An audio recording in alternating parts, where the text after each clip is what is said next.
बिस्मिल्लाहिर्रहमानिर्रहीम। अस्सलाम वालेकुम स्टूडेंट, कैसे हैं आप सब? उम्मीद है खैरियत से होंगे।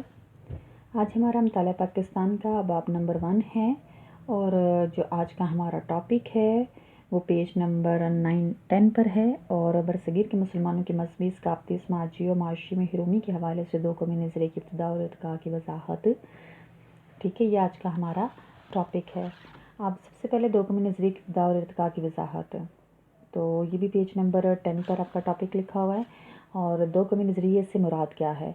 अब देखिए, दो कौमी नज़रिए से मुराद ये है कि बरसगीर पाक व हिंद में दो बड़ी कौमें हिंदू और मुसलमान आबाद हैं। ये दोनों कौमें सदियों तक एक दूसरे के साथ रहने के बावजूद आपस में घुल मिल ना सकें। देखें, बरसगीर में इतने सालों इकट्ठा रहने के बावजूद हिंदू और मुसलमान इकट्ठे नहीं हुए। क्यों?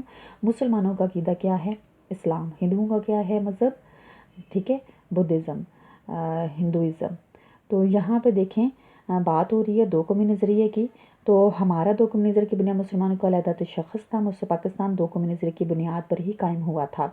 और वो दो कौमी नज़रिया क्या है? हमारा नस्बुल आइन है कि इस्लाम के दो कौमी तसव्वुर की बुनियाद पर हिंदुस्तान में मुसलमानों की कैसी ज़ाद रियासत कायम की जाए जिसमें रहते हुए वो अपनी इनफरादी इज्तिमाई ज़िंदगी इस्लाम के उसूलों के मुताबिक गुजार सके। दो कौमें, नज़रिया, सोच कि एक कौम मुसलमान है तो दूसरी कौम हिंदू है। ठीक है, ये हमारा दो कौमी नज़रिया है। और फिर आ जाता है बरसगीर दो कौमी नज़रिए की इब्तिदा। इसमें मैंने आपका ये पैराग्राफ जो पेज नंबर 11 पर है उसके 4 हिस्सों में डिवाइड किया है। एक है मोहम्मद बिन कासिम 712 में आए थे सिंध में। फिर उसके बाद जो दूसरा दौर शुरू हुआ था वो गजनवी का दौर था। फिर तीसरा सल्तनत दिल्ली का था और चौथा मुगलिया सल्तनत का था। साथ इनकी डेट्स हैं, ये एमसीक्यूज़ के हवाले से भी आ सकते हैं। अब हम इनको 1 बाय 1 देखते हैं। जैसे मोहम्मद बिन कासिम है 712 में। आप दो कौमी नज़रिए की इब्तिदा कैसे हुई? आप जब सिंध में एंटर हुए थे तो उस वक्त ही अरब नौजवान सिपहसालार मोहम्मद बिन कासिम जो थे सिंध के राजा दाहे को शिकस्त आपने दी थी। और मोहम्मद बिन कासिम के साथ ही कुछ अरब तबलीग इस्लाम के लिए भी आए हुए थे। उनने पूरे सिंध और मुल्तान में वो लोग आबाद हो गए थे।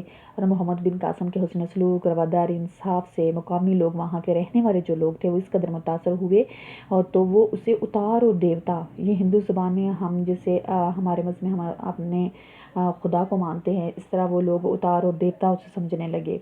और तबलीग करने वालों ने इनको लोगों को इस्लाम की सीधी सच्ची तौहीद की राह दिखाई और ये लोग बखुशी दायरे इस्लाम में दाखिल होने लगे थे। यानी कि आपको इतना अच्छा रवैया था। देखिए, हम अगर अपना अखलाक अच्छा रखेंगे तो हम किसी को भी मुतासर कर सकते हैं। ठीक है, तो हमारे इस्लाम ने तो हमें नरम रवैये के साथ, अच्छे अखलाक के साथ पेश आने के बारे में बताया है। तो उसके बाद दूसरा दौर जो शुरू हुआ वो गजनवी दौर हुकूमत था जो 1003 से 1206 तक रहा। और इस दौर में मौजूदा पाकिस्तानी इलाकों में ना फ़ारसी ज़बान ने रवाज पकड़ा और इस्लामी तहज़ीब के नकूश और गहरे हुए थे। उसके बाद हमारा थर्ड जो पीरियड स्टार्ट हुआ वो था सल्तनत दिल्ली, जो 1206 से 1526 है। अगर आप सीक्वेंस से याद करेंगे तो डेट इजीली आपको याद हो जाएगी हर एक की। फिर 1206 में कुतुबुद्दीन ऐबक ने सल्तनत दिल्ली की बुनियाद रखी थी और इसका जो टाइम पीरियड था वो 1526 तक रहा। और इसमें देखिए कौन कौन से ख़ानदान गुजरे थे। सबसे पहले ख़ानदान ग़ुलामा, ख़ानदान खिलजी, ख़ानदान तुगलक, सदात और लोधी ख़ानदान ने हुकूमत की थी। ठीक है, उसके बाद जो आखिरी हमारा टाइम पीरियड गुजरा वो है मुगलिया सल्तनत का, जो 1526 से 1857 तक रहा। और हमारे जो मुग़ल दौर हुकूमत में ना बाबर, हुमायूं, अकबर, जहांगीर, शाहजहां, औरंगज़ेब मशहूर हुक्मरान थे। लेकिन जो हमारे आखिरी मुग़ल हुक्मरान थे ना वो बहादुर शाह ज़फ़र, ठीक है, जिनको अंग्रेज़ों ने 1857 की जंग आज़ादी में शिकस्त देने के बाद रंगून में कैद कर लिया था, जहां वो बाद में इंतकाल भी कर गए और वहीं पर दफन भी हुए थे। ये हमारे 4 टाइम पीरियड हैं। सबसे पहले मोहम्मद बिन कासिम 712, फिर गजनवी दौर हुकूमत 1003 से 1206, और फिर सल्तनत दिल्ली 1206 से 1526, फिर मुगलिया सल्तनत 1857 पर ख़त्म हुई। इस तरह से हमारा दो कौमी नज़रिए की इब्तिदा और इर्तिका के बारे में बात करें तो सबसे पहले जो पर्सनैलिटी हमारी आती है वो है सर सैयद अहमद ख़ान। देखिए, ये भी स्टार्ट में ना मुसलमानों और हिंदू के इत्तेहाद के हामियों में से थे। लेकिन 1857 की जंग आज़ादी के बाद हिंदू अंग्रेज़ों को ज़्यादा करीब हो गए थे। याद है ना, पीछे हम डिस्कस कर चुके हैं कि हिंदू ने किस तरह से सारा इल्ज़ाम मुसलमानों पर डाल दिया था और अंग्रेज़ों ने किस तरह से जुल्म किए थे मुसलमानों के ऊपर।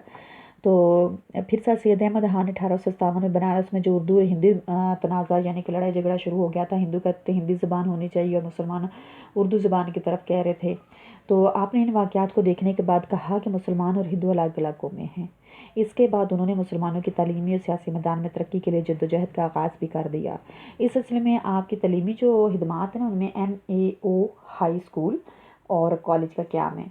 फिर इसी तरह 1885 में सर सैयद अहमद खान ने मुसलमानों को सियासी जमात कांग्रेस में शमूलियत से मना किया, इनके सियासी हकूक़ का तहफ़्फ़ुज़ किया। इसके बाद सर सैयद अहमद ने मोहम्मदन एजुकेशनल कॉन्फ्रेंस प्लेटफॉर्म मुहैया किया करके मुसलमानों को सियासी तरक्की के लिए रास्ता हमवार कर दिया। इसके साथ ही आपका बुक के पेज नंबर 11 पर लिखा हुआ है, क्या आप जानते हैं सर सैयद अहमद 1817 में पैदा हुए और 1898 में वफ़ात पाई थी। फिर नेक्स्ट आ जाता है चौधरी रहमत अली और दो कौमी नज़रिया। अब चौधरी रहमत अली वो पर्सनैलिटी हैं जिन्होंने लफ्ज़ पाकिस्तान तजवीज़ किया था, ठीक है। उन्होंने एक पम्फलेट लिखा था, नाउ और नेवर, अब नहीं तो फिर कभी नहीं।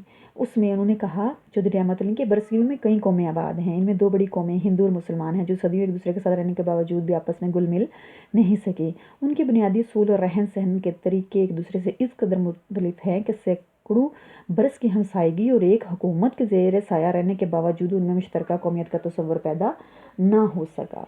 देखें, हर बात में जो आप डिस्कस करें ना तो उसमें एक ही बात सामने आती है कि बरसगीर में दो कौमें आबाद हैं। वो बरसगीर था ना, इसलिए हम उस मुल्क तो नहीं कह रहे थे, वहाँ की कई कौमें आबाद थी, एक मुसलमान, हिंदू, सिख, ईसाई, हर मज़हब से ताल्लुक़ रखने वाले वहाँ पर आबाद थे। लेकिन दो बड़ी कौमें कौन सी थी? मुसलमान और हिंदू, जिसकी वजह से मुसलमानों ने अपने इस्लामी तरीके से ज़िंदगी गुजारने के लिए अलहदा वतन पाकिस्तान का मुतालबा किया। अब यहाँ पे मैंने पेज आपका पेस्ट कर दिया हुआ है, इस पर देखें दो कौमी नज़रिया, ये शार्ट क्वेश्चन के हवाले से है, मैंने मार्क किया हुआ है, आप भी देख के कर लें।